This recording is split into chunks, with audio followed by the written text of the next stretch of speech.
Fidèles téléspectateurs de Chérif La Télévision, partout vous nous recevez à l'intérieur du pays et partout à travers le monde. Bonsoir et bienvenue dans cette nouvelle édition d'information dont voici les principaux titres.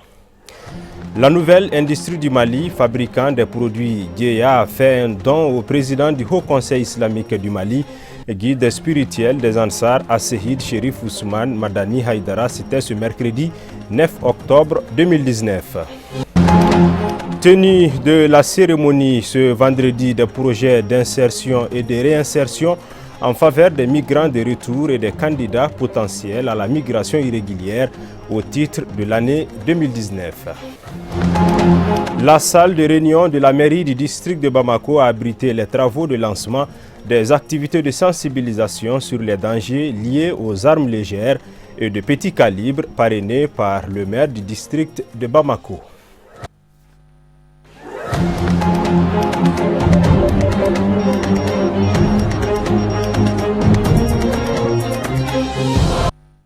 Voici pour le sommaire de votre journal, fidèles téléspectateurs, bonsoir et bienvenue dans cette nouvelle édition d'information.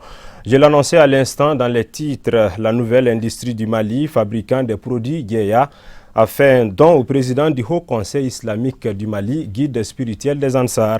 C'était ce mercredi 9 octobre 2019 au domicile du président du groupement des leaders spirituels musulmans du Mali à Bangoni Djanguinebougou en commune du district de Bamako. C'est un reportage de Louti Sidibé avec la voix de Kafouné Batili. La propriété est une recommandation de la religion musulmane. C'est fort de cette injonction que la société de fabrication des produits Djeya, située à Banankoro, face à l'usine Bramali, fait une donation de ses premiers produits au guide spirituel des Ansar, président du Haut Conseil islamique du Mali. Des produits composés essentiellement de savons solides, des savons en poudre et de l'eau de Javel. On est venu ici pour faire un don donc à M. Haïdara. Parce que Mawloud, c'est bientôt et c'est pour lui aider à faire beaucoup de choses. Parce que quand tu parles de la religion, on parle de la propriété, il y a beaucoup de choses dedans. Ces gestes de l'usine Djeya s'inscrivent dans une part en marge du Mawloud Nabawi, commémorant la naissance du saint prophète Mohammed, paix et salut sur lui, et mobilisant des milliers de fidèles, notamment la Fédération Ansardine Internationale, et d'autre part, en posant cette action de solidarité, l'usine de fabrication de produits de propriété entend solliciter les bénédictions du président du groupement des leaders spirituels musulmans du Mali pour la prospérité de l'entreprise en question. On a amené le détergent, on a le savon, on a les javels, on fait amidon, on fait bleu et super détachant. Donc comme actuellement, ils ont besoin que javel, détergent, du savon, c'est pour ça qu'on a amené ça pour lui. Donc c'est pour tous les musulmans. On remercie tout le monde et il nous a beaucoup accueillis avec beaucoup de chaleur, donc on est vraiment contents. En exprimant toute sa joie face à cette donation de l'usine de fabrication des produits Djeya, le guide spirituel des Ansar, président du Haut Conseil islamique du Mali et du groupement des leaders spirituels musulmans du Mali, Assehid Chérif Ousmane Madani Haïdara, a formulé des bénédictions pour le progrès de l'entreprise. Des séances d'invocation ont mis fin à cette cérémonie. Les militants et sympathisants de la sous-section des Ansar de Dialakoroba ainsi que les militants du comité de Konyumani ont été reçus mardi dernier dans la mosquée chérifienne par le guide spirituel des Ansar, Assehid Chérif Ousmane Madani Haïdara. Occasion pour les visiteurs très enthousiastes de saluer les efforts du guide. C'est un reportage de Louti Sidibé avec un commentaire de Moussa Famba. Faire d'une pierre deux coups, c'est l'objectif recherché par les membres et sympathisants de la sous-section des Ansar de Dialakoroba à travers cette visite de courtoisie effectuée auprès du guide spirituel des Ansar, Assehid Chérif Ousmane Madani Haïdara. Il s'agit d'une part de rendre hommage au président du groupement des leaders spirituels musulmans du Mali pour ses efforts inlassables en faveur du développement de leur localité, notamment son appel à l'union entre habitants du village, et le féliciter pour sa brillante élection à la tête du Haut Conseil islamique du Mali d'autre part. Pour l'heureuse circonstance, 162 personnes des 12 villages de la commune rurale de Diala-Kourouba avaient effectué le déplacement et composé entre autres d'autorités coutumières, politiques et religieuses. A noter que cette visite cordiale a coïncidé avec celle des militants du comité des Ansars de Kounoumani 1, une présence qui se justifie par sa traditionnelle visite au guide. Le président du Haut Conseil islamique du Mali, Seyed Chérif Ousmane Madana Haïdara, tout en remerciant les visiteurs du jour pour leur marque de considération à son égard, leur a prodigué des conseils et formulé des bénédictions. La visite a pris fin par la prestation des 6 serments de l'islam. Je l'annonçais à l'instant dans les titres, cérémonie de lancement des projets d'insertion et de réinsertion en faveur des migrants de retour et des candidats potentiels à la migration irrégulière au titre de l'année 2019. La dite cérémonie, qui était présidée par le ministre des Maliens de l'extérieur, a regroupé plusieurs autres participants dans la salle de conférence du dit ministère, dont les partenaires techniques et financiers. C'est un reportage de Sadio Sidibé, Baba Keïta. Dans le cadre de la mise en œuvre de la politique nationale de migration clandestine, le ministère des Maliens de l'extérieur, en collaboration avec ses partenaires, a organisé cette cérémonie pour le lancement officiel des projets d'insertion et de réinsertion en faveur des migrants de retour et des candidats potentiels à la migration irrégulière au titre de l'année 2019.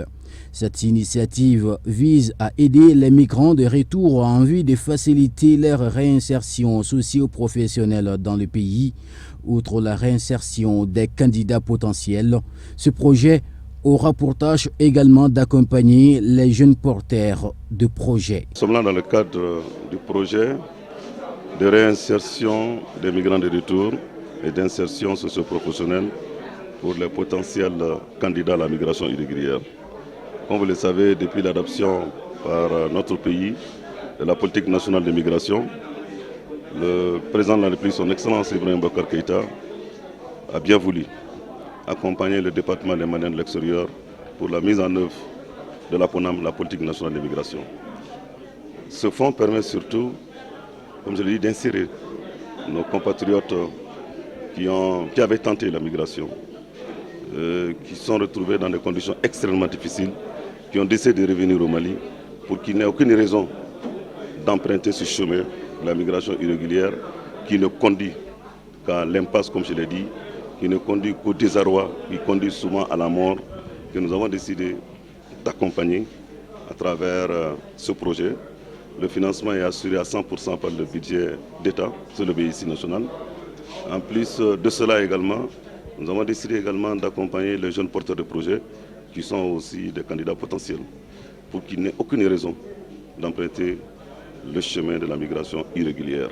Ces projets sont financés sur le budget d'État à hauteur de 160 millions de francs CFA avec 71 projets. Au dire du ministre, 497 bénéficiaires sont concernés par ces projets pour une période de 4 ans. Le gouvernement accompagnera autant que possible. Les partenaires accompagneront autant que possible. Aujourd'hui, ce sont 11 projets qui ont été financés dans le domaine de l'aviculture, dans le domaine de l'embauche bovine, ovine, le maraîchage, la menuiserie métallique. Donc ce sont 11 projets. Il y a 497 personnes qui seront bénéficiaires puisque c'est des projets qui sont montés soit par des GIE, soit par des groupes. Et il y a un comité de suivi également qui est mis en place pour suivre le démarrage des projets, pour suivre l'évolution des projets. Et nous avons également décidé à partir de cette cérémonie de renforcer ceux qui ont obtenu le financement dans le passé et qui ont réussi, qui étaient des demandeurs d'emploi mais qui sont aujourd'hui des créateurs d'emploi. Nous allons les accompagner également. C'est en cela que nous allons lutter contre la migration clandestine. Le montant, ça fait 160 millions pour le BSI 2019. La cérémonie s'est achevée par une petite scène théâtrale retraçant le calvaire des migrants en tentant de traverser la mer irrégulièrement.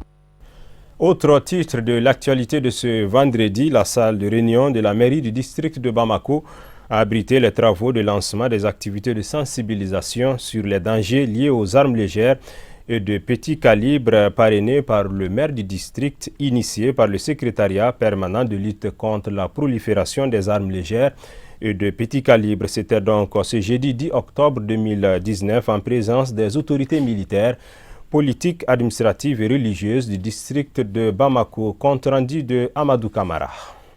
Placé sous le thème « La prolifération des armes, une menace à la paix et au développement », ensemble engageons-nous contre la détention illégale et le commerce illicite des armes. Cette campagne de sensibilisation est une initiative du secrétariat permanent de lutte contre la prolifération des armes légères et de petits calibres. L'objet de cette rencontre, de la rencontre de ce matin, c'est un lancement de nos activités au niveau du district de Bamako. Des activités de sensibilisation que nous allons mener dans le district de Bamako et avec l'implication de tous les bureaux communaux du district de Bamako.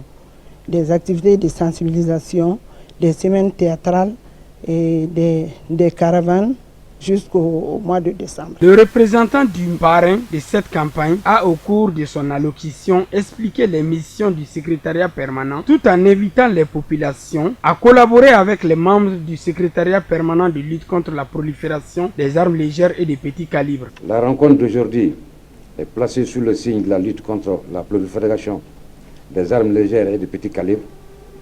En effet, de nos jours, la prolifération de la circulation illicite des armes légères rend encore plus urgentes les actions de démarche pouvant contribuer à prévenir les conflits et à consolider la paix et la sécurité, sans lesquelles aucune action durable de développement n'est possible. Le secrétaire permanent a pour mission la conception et la mise en œuvre des orientations et des stratégies de lutte contre les ALPC et la définition du plan d'action opérationnel en rapport avec les autres services techniques chargés des questions de sécurité, de mener en collaboration avec le ministère concerné toute étude et réflexion dans les domaines de la prolifération des armes légères et de petits calibres. Les autorités religieuses et coutumières du district de Bamako, présentes à cette rencontre de haut niveau, ont acquis la réussite de cette campagne de sensibilisation. C'est une occasion que nous saisissons pour apporter aux autorités qui ont en charge la lutte contre la prolifération des armes légères, la disponibilité des chefs de quartier, de nos conseils et de l'ensemble de nos populations pour le succès d'une telle opération. Parce qu'il s'agit ni plus ni moins de la sécurité dans nos communautés, la paix, la cohésion sociale, l'entente au niveau de notre monde social. Face aux effets destructeurs causés par les armes légères et de petits calibres, de nouvelles mesures ont été adaptées à la réalité du moment dans le cadre d'une stratégie globale. Cette année, le thème retenu est la prolifération des armes, une menace à la paix et au développement. Et avec comme slogan, ensemble, engageons-nous contre la détention illégale et le commerce illicite des armes.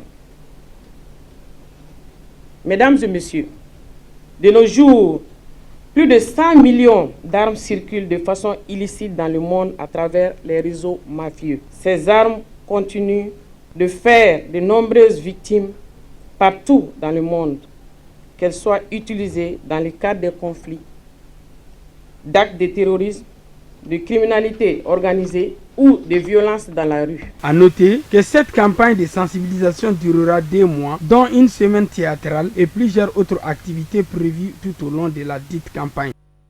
L'actualité sur un tout autre plan, préoccupé par l'hygiène et la santé des populations, le ministère de l'Environnement, de l'Assainissement et du Développement durable, à travers sa cellule en charge des questions d'assainissement, en collaboration avec le groupement des femmes Moussokia Siriton de Niamakoro, a initié une journée de salubrité dans le 10 quartier en commune 6 du district de Bamako.